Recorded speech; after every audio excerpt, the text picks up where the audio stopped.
میرا نام نوید ہے۔ میں آپ کے ساتھ وہ واقعہ شیئر کرنے لگا ہوں جو میری کزن کے ساتھ پیش آیا تھا، جو ہم نے اپنی آنکھوں سے دیکھا تھا۔ یہ آج سے تقریباً 9 سال پہلے کی بات ہے۔ گرمیوں کے دن تھے۔ ہم لوگ گاؤں میں رہتے ہیں جو کہ فیصل آباد کے قریب واقع ہے۔ ہمیں گرمیوں کی چھٹیاں ہوئی تھیں تو ہماری ایک کزن جو کہ شاہکوٹ میں رہتی ہے چھٹیاں گزارنے ہمارے گھر آئی ہوئی تھی۔ تو ہوا یوں کہ گرمیوں میں لوڈ شیڈنگ کافی زیادہ ہوتی تھی، اس لیے ہم سب بہن بھائی اور کزن چھت پہ سوتے تھے۔ میری کزن کو آئے ہوئے ابھی ہفتہ ہی ہوا ہوگا کہ ایک رات ہم سب چھت پہ سو رہے تھے اور میری بہن کی چارپائی کے ساتھ والی چارپائی پر میری کزن سو رہی تھی۔ رات کو اچانک میری کزن نے اپنا بازو میری بہن کی چارپائی پر مارا، جس سے میری بہن کی آنکھ کھل گئی۔ اس نے اٹھ کر دیکھا تو کزن بالکل گہری نیند سو رہی تھی، تو وہ بھی دیکھ کر لیٹ گئی کہ ہو سکتا ہے نیند میں بازو ادھر لگ گیا ہو۔ لیکن ابھی میری بہن کو لیٹے ہوئے کوئی 5 منٹ ہوئے ہوں گے کہ کزن کا بازو ایک بار پھر چارپائی سے ٹکرایا۔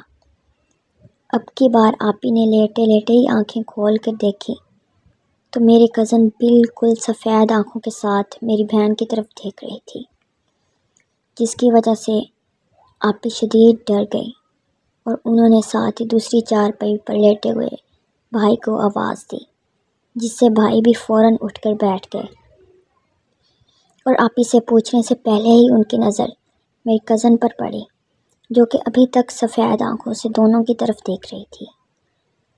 پہلے تو بھائی بھی بہت ڈر گئے، لیکن اچانک بھائی نے ہمت کی اور بھاگ کر صحن میں لگی لائٹ آن کر دی، اور جب واپس چارپائی کی طرف دیکھا تو میری کزن پھر سے گہری نیند سو رہی تھی، لیکن آپی ابھی تک اسی کی طرف ہی دیکھ رہی تھی، اور اسے سوتے پا کر آپی اور بھائی نے اپنا وہم سمجھا اور بھائی نے آپی سے کہا آپ لیٹ جائیں اور آیت الکرسی پڑھ لیں۔ لیکن ابھی دونوں کو لیٹے ہوئے 5 منٹ بھی نہیں ہوئے ہوں گے کہ میری کزن لیٹے لیٹے اچانک سیدھا اٹھ کے چارپائی کے دونوں پایوں پر اپنے دونوں پاؤں رکھے کھڑی ہو گئی اور آسمان کی طرف دیکھ کر زور زور سے ہنسنے لگی، جسے دیکھ کر آپی اور بھائی شدید ڈر گئے۔ پھر میری کزن ہنستے ہنستے اچانک زاروں قطار رونے لگی، اور پھر روتے روتے وہ سیدھا چارپائی پر گر گئی، اور پھر وہ ایسے سونے لگی جیسے گہری نیند میں بندہ سوتا ہے۔ بھائی نے یہ سب دیکھ کر فوراً میرے ابو کو فون کیا، جو کہ امی اور ابو گاؤں میں ہی چاچو کے گھر گئے ہوئے تھے۔ فون سنتے ہی فوری واپس آ گئے اور بھائی نے انہیں ساری بات بتائی، جبکہ کزن ابھی تک سو رہی تھی۔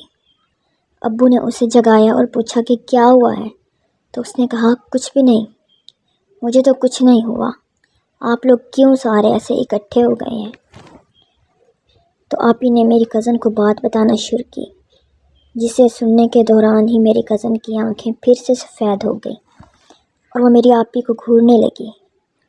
ابو بھی یہ سب دیکھ رہے تھے، تو انہوں نے فوراً ہمارے پیر صاحب کو فون کیا اور انہیں ساری بات بتائی۔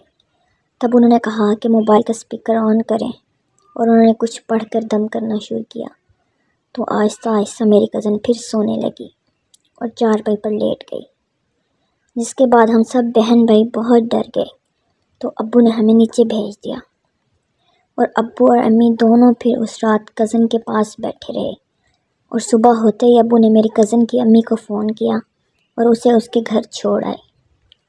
اس کے بعد ہمیں کچھ سکون ہوا۔ آج بھی جب یہ واقعہ یاد آتا ہے تو ہم خوفزدہ ہو جاتے ہیں۔